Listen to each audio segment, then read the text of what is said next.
So evolution isn't when some organism like this monkey magically transforms into a human. And it's also not when an organism changes in some way when it's in trouble, like a person growing wings after jumping off a building. And evolution is a process that occurs to populations of an organism, and it occurs over millions and millions of years for even small changes. So natural selection is one of the forces that ultimately drives evolution. But what is natural selection exactly? Let's say it's 10,000 years ago and people survive by hunting and gathering, but they also have to worry about, being chased around by wild animals. So in order to survive, these people need to be able to find food, but they also need to be able to escape from predators.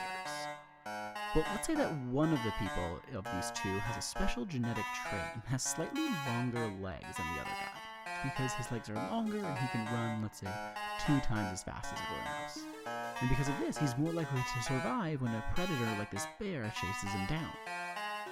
At about the age of 16 is when I began getting high, because all my friends were doing it and all the rappers were doing it, and I heard it could kill your sex drive.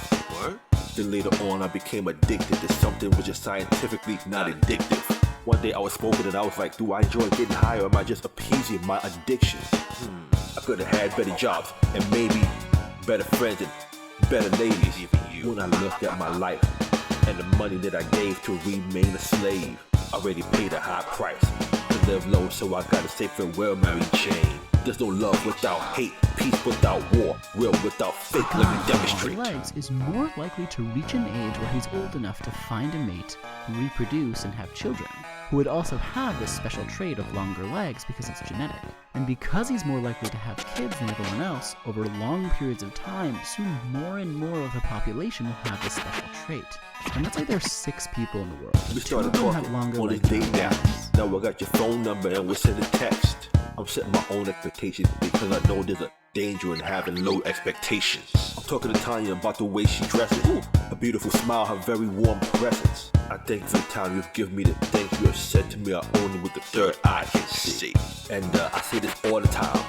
True beauty can only be seen by the third eye. I never dated a woman I thought was pretty.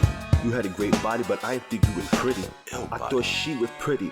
Years after, I thought she was ugly when I had her. I always knew you was ugly and whack on the outside, no doubt, but then I found that you were ugly inside and out. There's 6 people in the world, and 2 of them have longer legs than everyone else. And let's say that the ones with the longer legs have a 50% chance of surviving and reproducing, while the shorter legged people have only a 25% chance of surviving and reproducing. So that means one of our 2 long-legged people and one of our 4 short-legged people here will reach an age where they can reproduce. There is no peace without war, love without hate, life without death, real without fake. I don't have time to tell the whole story. Alchemist state, we destroy before we create. Sometimes I still think about Stephen and Anne-Marie. Even if they don't want to talk to me, I still love my family. I think about my man Bill and it really hurts. But it is what it is, just like my pops. Baby girl, you remind me of my pops. I tried to stand up for Terry, but I got shot down. And it's happening again. So this time I got some evidence. Ding. My job is to teach my son how to grow up. His job is to teach me how to grow up. Because you can do whatever you want as a grown up. And this is why most of us will never grow up. Then I thought all of a sudden, I gotta stop talking the way I'm talking and walking the way that I'm walking. I gotta stop thinking about what I'm thinking about. This requires thinking about what I'm thinking about. Woo!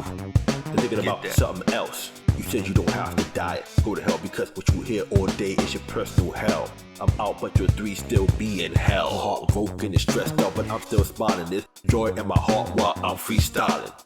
When my dad died, I was kinda sad. And at the same time, I was very glad. Because I needed a period and end to the story. So dying was the best thing he ever did for me. Second to give me life, there's no love without hate. There's no peace without war, there's no real without fake. I don't have time to tell the whole story. There's no life without death. We destroy, then create.